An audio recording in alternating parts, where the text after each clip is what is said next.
There you go, CC. There you go, Caitlin. Way to hold it down, CaitlinClark. CaitlinClark told the WNBA, damn you and your bogus orange carpet. I ain't showing up to nothing.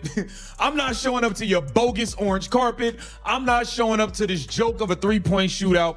I'm not showing up to link up and kick it with none of y'all. Y'all fake, y'all phony, y'all jealous, y'all are haters. CaitlinClark just pulled a no-show for opening day of WNBA All-Star Week. The WNBA was expected to celebrate its biggest moment yet, with the 2026 All-Star Weekend in Chicago. The event was promoted as the most profitable, anticipated, and globally watched weekend in women's basketball history. Tickets were reportedly selling out, resale prices were soaring, and major networks were expecting record viewership. Instead, the league is facing a massive controversy that could damage its momentum and finances. Corporate sponsors are allegedly reconsidering campaigns, while Adam Silver is reportedly furious over the situation. The crisis began after WNBA executives allegedly attempted to impose a strict minutes restriction on CaitlinClark for the main event, reportedly to satisfy veteran players who felt threatened by her growing popularity. Rather than quietly accept the decision, Clark allegedly took a dramatic stand. She did not simply complain publicly or accept the league's restrictions. Instead, she reportedly chose to boycott the entire All-Star weekend. The league's biggest star may have effectively turned against the event designed to showcase her. Now, questions are swirling about the secret ultimatum that supposedly triggered this confrontation. Was the WNBA trying to control its biggest attraction? And could Clark's decision create an even bigger financial and public relations disaster for the league going forward? Yeah, you put up 123. Everything felt like it was clicking on offense. Where did you guys sense things were going right on that end of the floor, and how quickly did that happen? Yeah, I mean, I think that was like one of our goals tonight was to come out and start well, because we've kind of struggled in that area in the last couple games. So thought we did that, really well. Our defense wasn't very good in the first quarter, but it was better there in the second. And then, we're able to build a comfortable lead. And I thought we just played with really good pace and sharing the ball really well. It felt like our offense was really flowing. One assist off the franchise record as well, but you three specifically have talked about learning to play together over these couple of years, and when you missed time last year, that impacted that. How do you feel like you three have connected recently on the offensive end of the floor specifically? Yeah, I think we are super connected. I think for us, it's just making sure that we just execute our plays, and when we do that, everyone gets theirs. I think for C and Kels, it's super hard for teams. To understand how this alleged financial disaster unfolded, we have to examine the intense politics reportedly happening behind closed doors. For months, resentment had supposedly been growing among some veteran players and traditional executives who were uncomfortable with CaitlinClark dominating the national spotlight. Fans were paying huge prices to watch her, while established stars sometimes appeared to receive far less attention. Instead of fully embracing the enormous popularity and revenue Clark brought to the league, executives allegedly considered a controversial strategy to limit her role. Just 48 hours before the All-Star tip-off, the league reportedly held a private meeting with the Indiana Fever organization. The alleged message was straightforward. Clark should have a reduced role during the broadcast. A restrictive minutes plan was reportedly discussed, potentially limiting her appearances to only portions of the first and third quarters. Officials could have framed the decision as load management and a way to protect Clark's long-term health. However, critics would argue that the move could easily be interpreted as an attempt to reduce her impact while allowing veteran stars to receive more attention. The league reportedly expected Clark to accept the decision without resistance. They allegedly believed her superstar status would not prevent her from following the established hierarchy. But treating a generational talent like a routine player could create serious backlash. Instead of quietly accepting the restrictions, Clark was reportedly prepared to challenge the situation directly. What happened next could turn a simple playing time dispute into one of the biggest controversies surrounding the WNBA. Probably demanded to be off minute restriction. That's just my guess. I only played 27 minutes. Crazy. No, I'm joking, but I feel great. I feel like I felt kind of like myself over the course of the last 3 games and just continued to build that and stay on top of everything. But, it's kind of nice when, you build a hefty lead like that and then you're able to kind of get some rest there in the fourth quarter. And then a lot of my teammates were able to get in and contribute. And it was really fun to see them, keep the same level of play. Everybody came in and when their number was called, they were ready. And that was even the same for the first half. When people got subbed in, they were ready. And, they allowed our offense to keep going. And then our defense kind of kicked in too. So I'm just proud of everybody.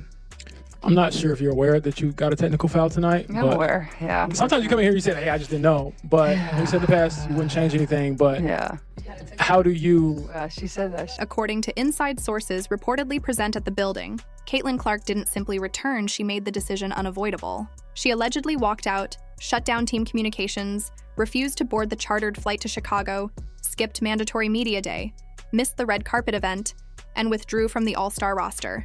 Clark reportedly delivered a blunt ultimatum: remove the restriction and allow her to play freely, or watch the league's biggest showcase collapse. Initially, WNBA officials allegedly believed she was bluffing and expected media pressure to force her back. But as the clock continued ticking and Clark remained absent from Chicago, officials reportedly realized she was serious. The superstar had seemingly launched a one-woman protest against the establishment, and the potential financial and publicity consequences quickly became the center of attention. We'll place the call to CaitlinClark to get whatever it is you need. Take a look at this. Shout out to Correlation. Correlation said, bruh, Caitlin is in Iowa and Studbud was just asking where she is. CaitlinClark pulled a no-show. CaitlinClark's out in Iowa, having a good old time, not dealing with this nonsense, going to see, you know, hair people and all of this stuff. She ain't got time to be dealing with these people no more. And I don't blame her. If I was CaitlinClark, I wouldn't want to deal with these idiots any longer either. It's just been too much. Too much has been done. Too much has been done. CaitlinClark pulled a absolute no-show. Here she is in Iowa. Okay. She said, I'm not going. I'll catch y'all. I'll catch y'all when I catch y'all. I might just show up. I might not show up to All-Star weekend until 10 minutes before the game. I might not show up till 10 minutes before the game because y'all don't deserve the GOAT's presence with the way you guys have been acting. The moment news broke that CaitlinClark was allegedly boycotting the game over a forced minutes restriction, social media erupted. Furious fans who had spent thousands on premium courtside seats reportedly demanded refunds, while the secondary ticket market allegedly collapsed, with VIP passes dropping dramatically. Network executives who had counted on Clark's massive audience were reportedly furious and pressured WNBA officials over potential financial losses. Major sponsors also threatened to reconsider their investments, arguing that they paid premium rates because of Clark's enormous popularity. Suddenly, what was supposed to be a massive celebration of women's basketball had reportedly turned into a growing financial and public relations crisis. So I think just continue to be myself and then just try to refocus to, you know, focusing on my teammates and how I can help them. Do you think it's inevitable or no? I don't know. I can't predict the future. You got to ask the Magic 8 Ball. Caitlin, for you mentioned kind of feeling back to yourself. How much these past 3 games has it been kind of almost like a mental boost for you? Yeah, I mean, it's like, you never like being out with injury. Like, it's hard for anybody. And I think especially last year, like having to go through like the 4 games off, 4 games play, 4 games on, 4 games, whatever it was, like that's really hard to kind of find a flow. So I think for myself, like just being resilient and able to get my body back pretty quickly to where it was before I missed a couple games. And then, you know, just finding my flow. And, you know, sometimes it can be hard for my teammates too. Like you don't want to come in and disrupt when you haven't been in a couple games. So just kind of easing my way back into everything. And, you know, they've made it easy too. Kelsey, I'm curious, from your perspective, what have you seen from Caitlin here over these past few games as she's gotten healthier? I just think her ability to lead, even while dealing with injury, and, you know, want to be your best self and letting your body be at your best. While executives reportedly panicked behind closed doors, the impact quickly reached the locker room. Veteran players who allegedly supported the restriction suddenly faced an uncomfortable reality: an all-star event without CaitlinClark attracting far less attention. They had wanted the spotlight, but the lack of media excitement and angry fans reportedly showed just how important Clark had become to the league's popularity and financial success. You leave. I'm seeing nice to meet you. Okay, I'm gonna see. Y'all see my dog. Y'all see this fucking all-star starter looking like money? I am money. Believe me. Oh. And she is. Oh, that was a bar. I'm still in that. I am still in that. See, look, Studbuzz, they're gonna have a good time no matter what. I like them. Y'all can't get CaitlinClark on y'all stream yet because she ain't showing up till she gotta show up. She don't want nothing to do with Asia and them trying to corner her and have a meeting. They gonna want her to show up and speak out for this group, that group. She don't have time for all that. She trying to enjoy herself. What else? What else? Oh, they got AZ Flood in here. Yo, the Studbuzz stream is lit, bro. Oh, yeah, we been here. Oh, you talking about the room. All right, I can't have that music playing. They got AZ Flood in. Oh, they in there taking shots with AZ. Paige, you better get your girl, man. Studbuzz ain't safe, I'm telling you. They demons. They demons. All right. Okay, they had AZ Fudd in there. Oh, they got Kelsey Mitchell on the stream.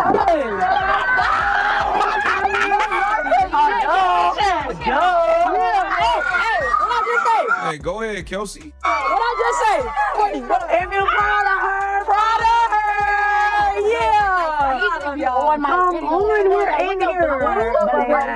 You know what I'm saying? What I'm giving? Right here. You like that? You like that? You give it? Y'all like that? They just say one shot later or something. They trying to get everybody lit. Man, y'all gotta be careful with the stud buzz, man. Stud buzz gonna get y'all toe up in Chicago. Y'all might not be able to wake up for whatever duties y'all got the next day, man. Shout out to the... Without Clark on the floor, the media attention reportedly disappeared almost immediately.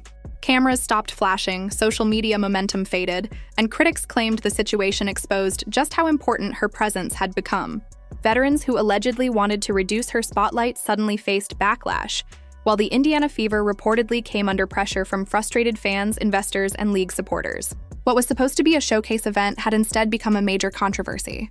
The WNBA was now reportedly under pressure to reconsider the restrictions and bring Clark back into the spotlight. The situation highlighted a larger reality. Clark is no longer viewed as simply another talented player. Her popularity has become a major part of the league's attention, audience, and financial momentum. Where you've been scoring.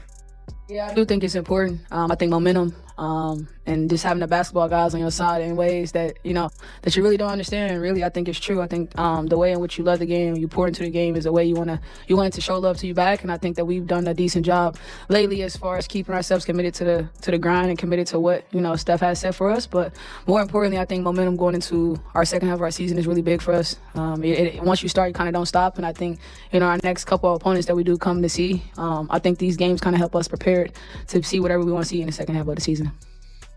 You said last week that you don't really like to talk less about basketball. So how do you vent through the game? Keep the main thing. Certain things don't require a lot of talking. So I try to keep a happy balance and just keep my mind focused on what matters. Yeah, right.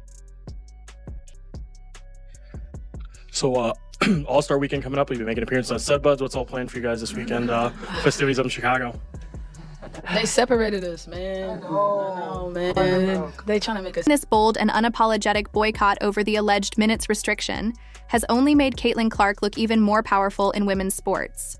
The WNBA may have tried to limit her role, but the backlash has created an entirely different level of drama. Now I want to hear what you think. Do you support CaitlinClark for refusing to participate in All-Star Weekend and standing her ground? Or do you think she should have shown up and played despite the controversy? Drop your honest, unfiltered opinion in the comments below. And if you enjoyed this video, make sure to smash that like button, subscribe to the channel, and turn on notifications so you never miss the latest WNBA news, shocking developments, and major stories.